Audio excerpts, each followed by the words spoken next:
Okay, so we're digesting Luca Pacioli's principle. A few highlights for you.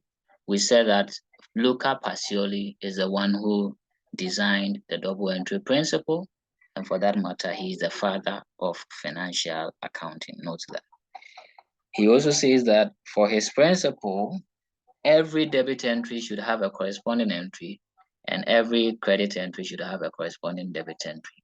So in effect, he's trying to tell us that if a transaction occurs, you have to pass two entries, a debit entry and a corresponding credit entry. These entries are made in an account. And what is an account? An account is just a summary or a summarized version of your business transaction.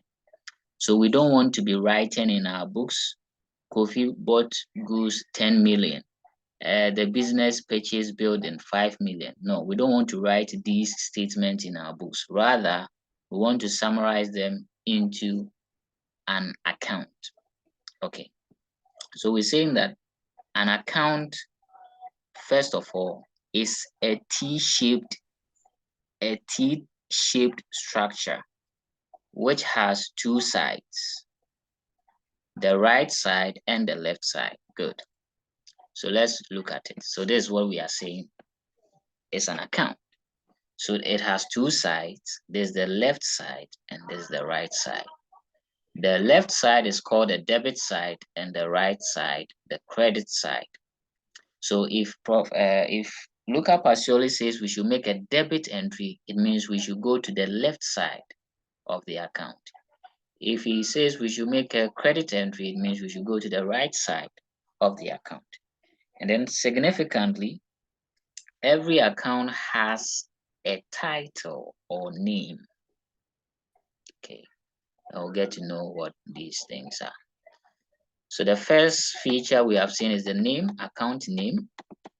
And that name could be the name of the asset, liability, capital, expense, or revenue. So it will pick any of the elements of accounting. So it could be an asset, for instance, land, building, vehicles, plant and machines, etc.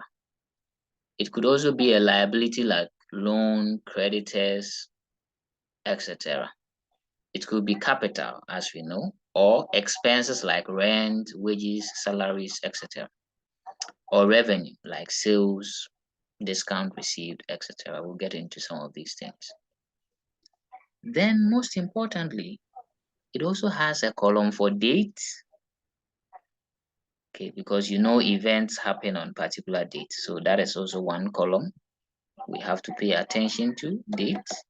And then details or particulars or narration.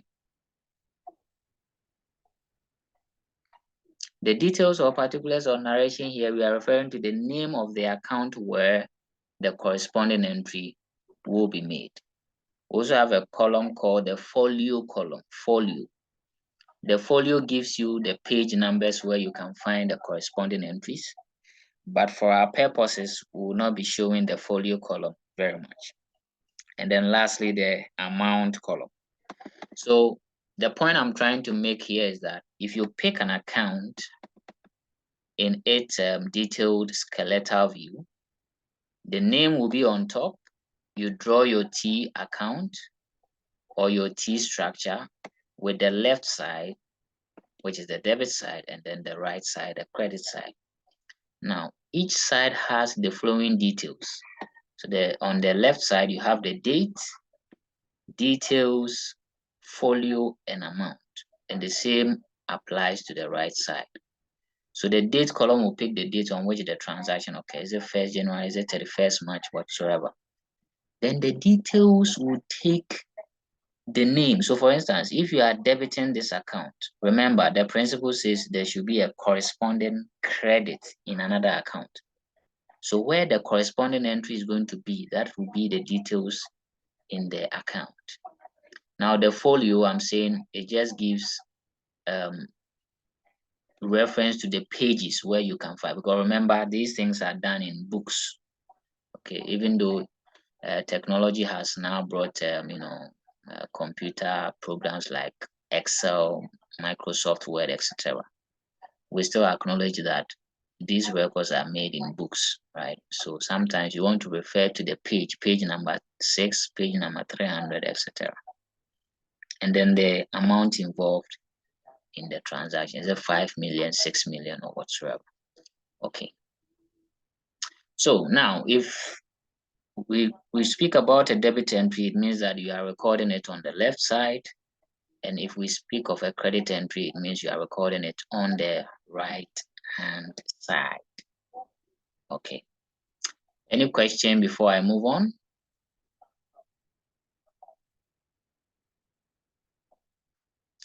Any question?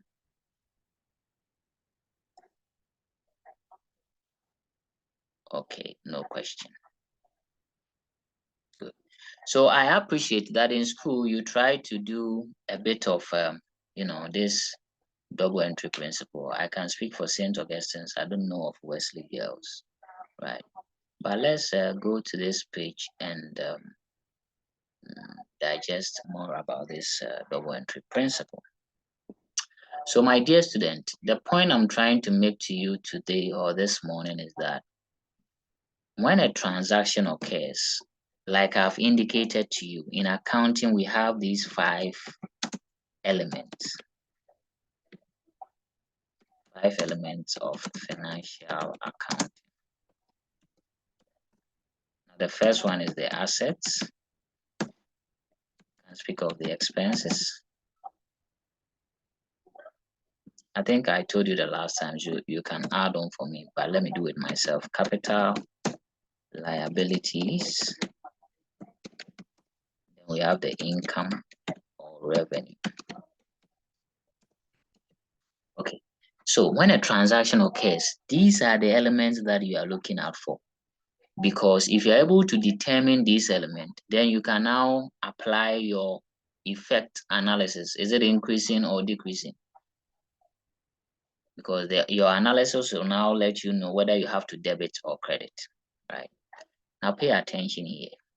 Pay attention here. It's unfortunate I'm losing you to network instability, but regardless, those of you here, follow me. And if you have any question, ask me. Now, interestingly, expenses and assets behave in the same or similar manner. Expenses and assets behave in the same manner. Okay, so for assets and expenses, this is what happens. When they increase, we debit them, and when they decrease, we credit them. So please take note of that for me. When assets and expenses increase, we debit, and when they decrease, we credit. The opposite is for capital, liabilities, income, or revenue. For them, when they increase, we credit, and when they decrease, we debit. So let me show you a table here to that effect, that when assets or expenses increase, we debit them, and when they decrease, we credit them. Okay, so this is what I have here. Let me organize the table well. Good. So when assets, when assets or expenses increase, you debit. It means you are adding on. And when you are decreasing them or when they are being lost, you credit them. Okay. Then the opposite is for liabilities, income, revenue, capital. For them, when they increase or when you are adding to them, you credit. And when they are decreasing, you debit. So note that very, very well. It's very, very important. Very, very important. Okay, can I continue or I should hold on for you to write certain things down?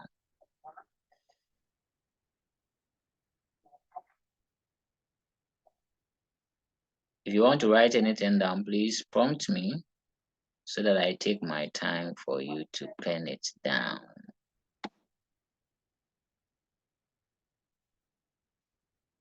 Okay.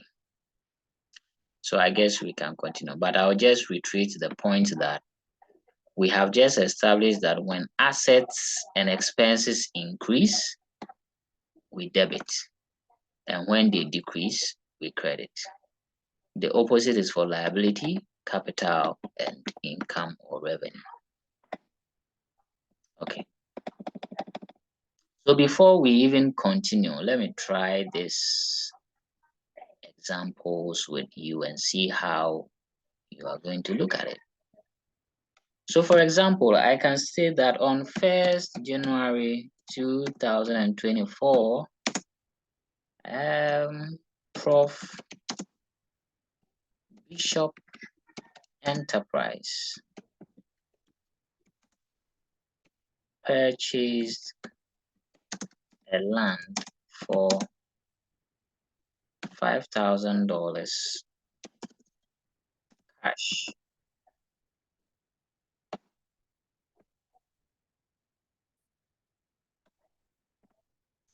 So if you read this transaction, what elements are you seeing in there? And are they increasing or decreasing? So I have Prof. Richmond and Prof. Bishop to attempt this for me. So Prof. Bishop, since it's your business, can you tell us?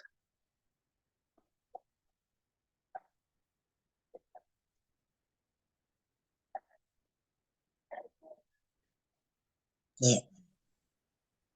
Hello. Is the cash is crediting? Hello. Okay. Yes, we can hear you. Go ahead. The cash account is crediting. Okay. But to see and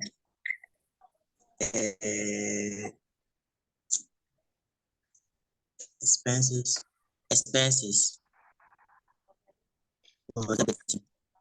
Okay. So Prof. Bishop says he can see an expense and also see an asset, right? So Prof. Bishop, the expense is what exactly? The expense, is it the enterprise or is the land? Okay, okay. Okay, thank you. Prof. Richmond, you want to share your view on that?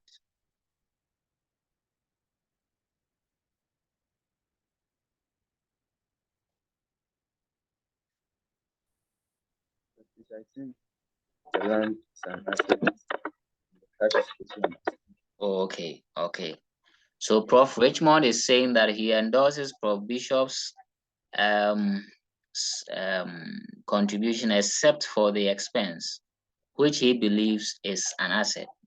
So that is true. If you really remember the definition of assets and examples of assets, you'd reckon that land is an asset, a fixed asset for that matter.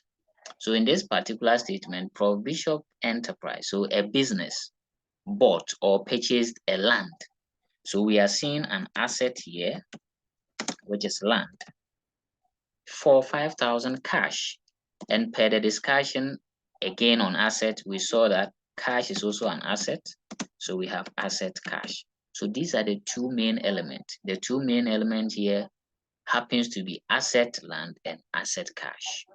Now, if we do the analysis, we will see that there's been an increase in the asset land because the business is buying the land. So the business is getting more land. However, the business is paying cash, so the cash is going to decrease. So there will be a decrease in the other asset, which is cash. Okay.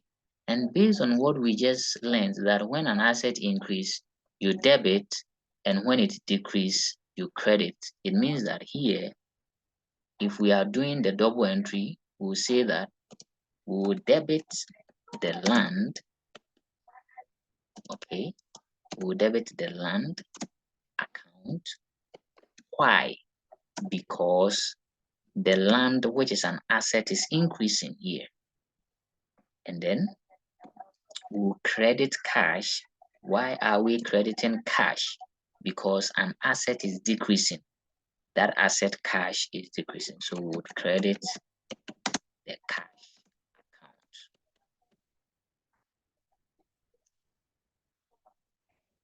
Good. So I just cited this example for all of us to appreciate. But I should say there are 11.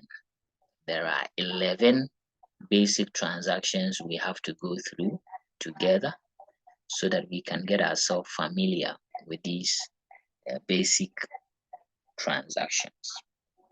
Okay, but before I do that, let me do another example so that you can tell me the two elements you are seeing as well as the effects, whether something is increasing or something is decreasing.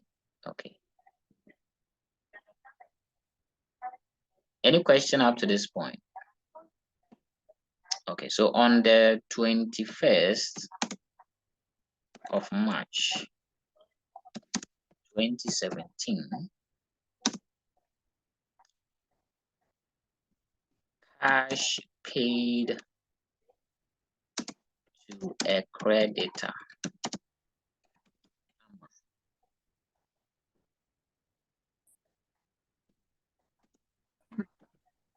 $500. Cash paid to a creditor $500. So Prof. Alexia has joined. I'll try as much as possible to get her to the same page, but please think about it and analyze.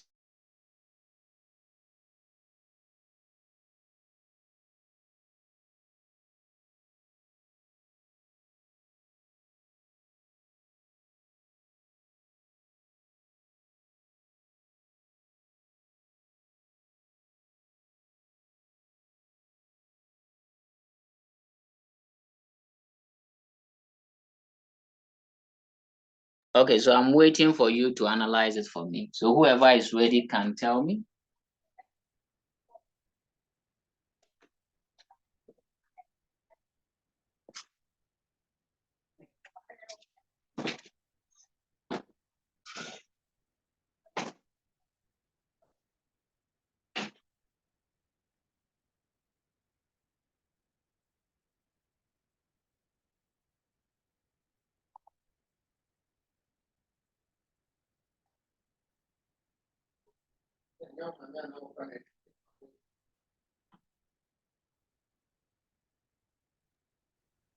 Sure.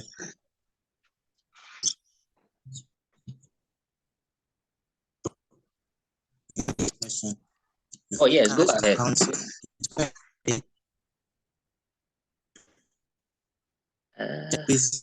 Yeah, Bishop, go ahead. Yeah. account is credit mass account, which means is debit. Okay, I think I had some credits there and a debit, but I didn't hear the specific account. Okay, Prof. Richmond. Yeah.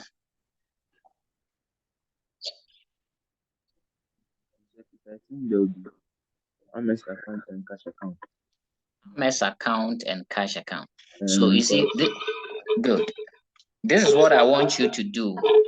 First of all, when you read the transaction, okay, try to identify the element.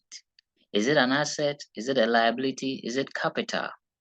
Okay, when you identify the element, specifically an asset, then you put the name of that asset you are seeing there. As well as if it's a liability, you do say, okay. So know that it's an asset or a liability or capital. Put the specific example of asset or liability that you are seeing. And then you can now move on to see whether it is increasing or decreasing, okay? So let's do it that way. Prof. Richmond, take it again.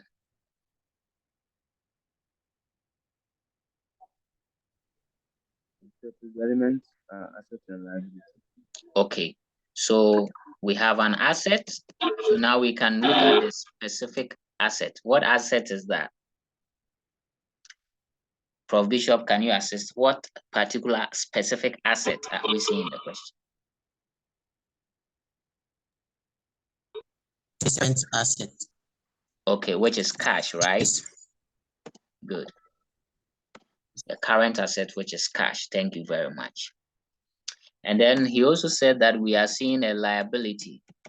So, Prof. Alexia, what liability are you seeing in this statement? Please, creditor. Thank you, a creditor. And here the name of the creditor has been given, so you can add it, and that's Amma. Good.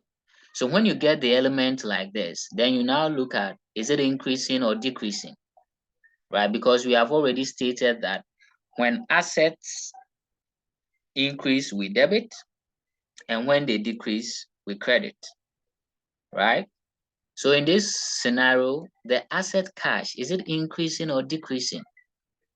The cash was paid to Amma. So is the business cash increasing or decreasing? Yes, who is going to do that for me? Okay, Bishop.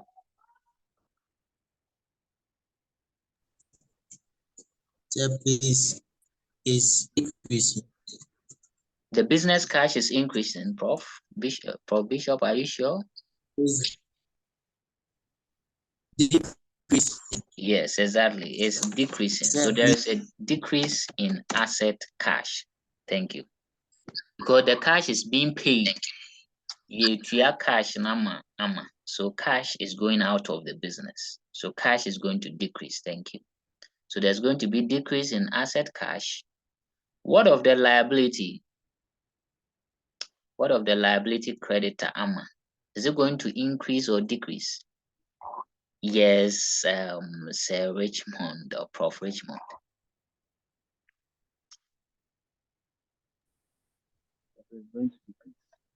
It's going to do what?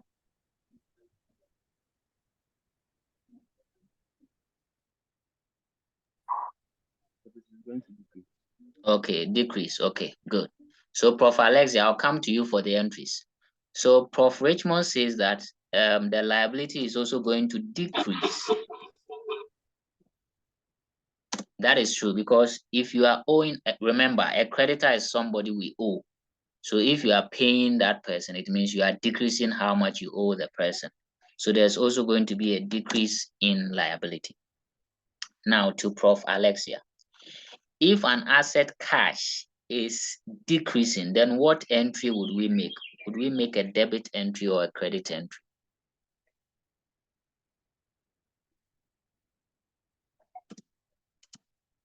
So please, debit. Okay. And then when a liability is decreasing, what entry would we make?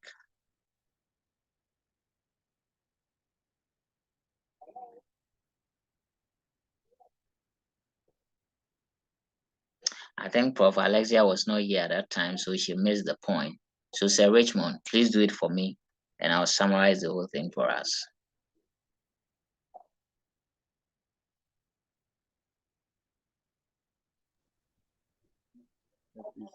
The liability is decreasing.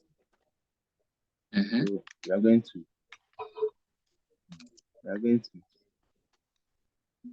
credit. We are going to credit.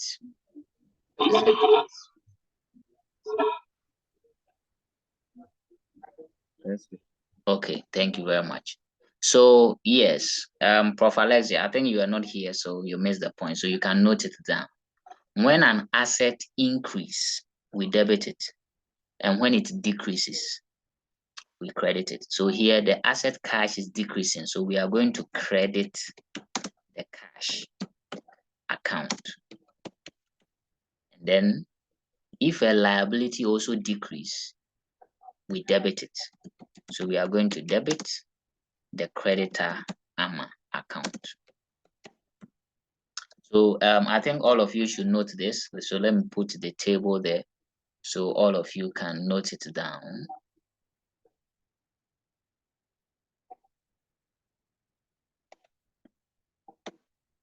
So this is our table to give us the element. So the element, then when it increases, what do we do? And when it decreases, what do we do? So the first element we are picking is assets.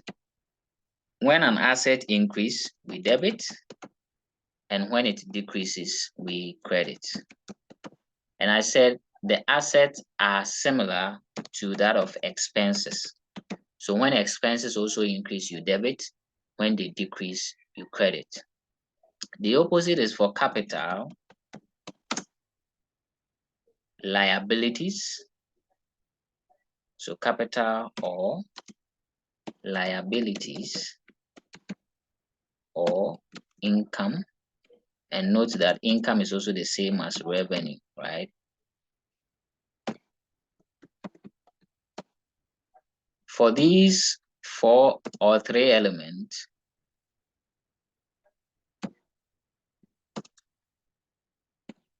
for them, when they increase, we credit. And when they decrease, we debit. Okay. So always note this. Always note this. Always note this. Okay. Any question? So note this down, and because it's very important. So assets, when they increase, you debit. When they decrease, you credit. And capital, liability, and revenue or income, when they increase, you credit. And when they decrease, you debit. So I'll pause a few seconds for you to grasp this, because that is going to help us in our subsequent discussions. Let's now focus on the 11 basic transactions that we have to pay attention to, okay, to be able to master this double entry principle. Okay. So let's look at the first transaction, or transaction number 1. And I'll require one of you to read it for me. But before you do that, let me announce that when the session ends, you rejoin with the 3rd session details, as I've shared with you in the WhatsApp group. Okay, there are 5 minutes more. So who's going to read it for me? The first one. And I have Bishop and Richmond, so any of you can read. Whoever is ready can read for me.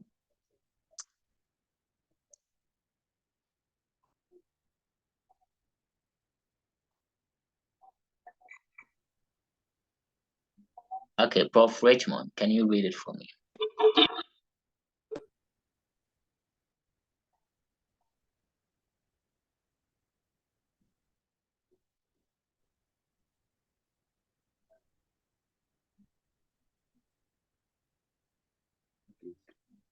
Investment by the owner to buy cash or check for another asset. When the owner introduces an asset into the business, asset increases and capital increases. The 2 main accounts, therefore, are the asset account and the capital account.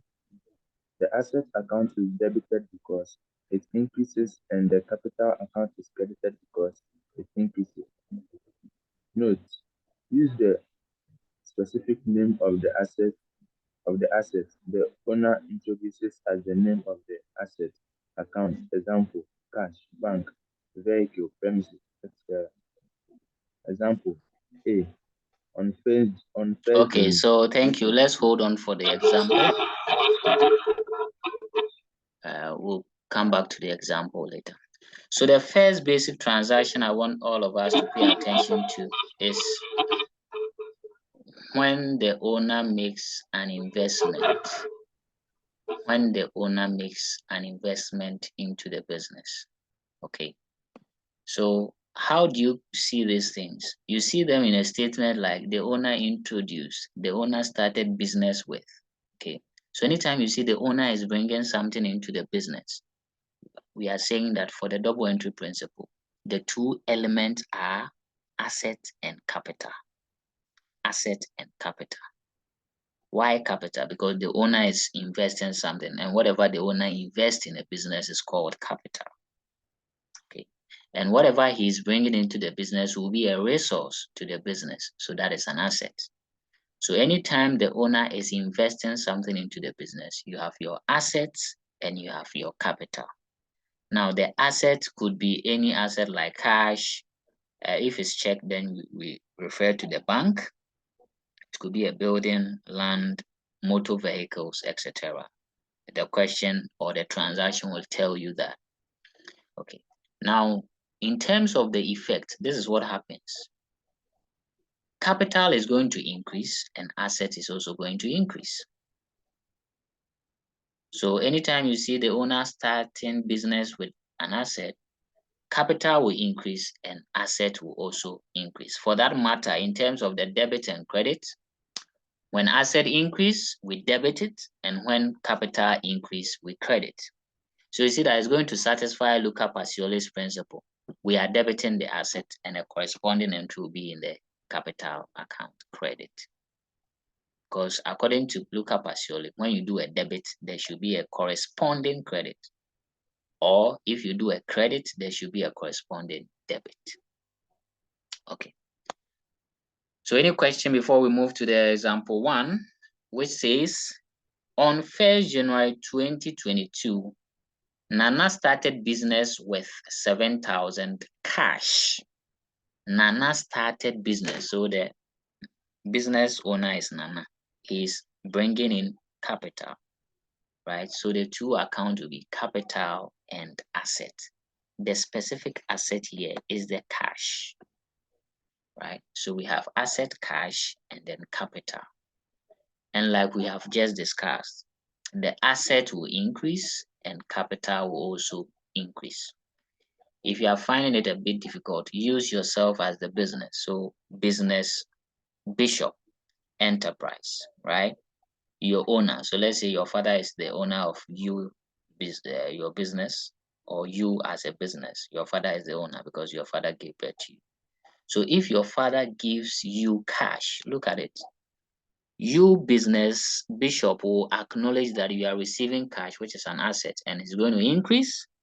And you're also going to acknowledge that your father is giving you something, that's capital, and that is also going to increase, right? That's why we have increase in capital and increase in asset.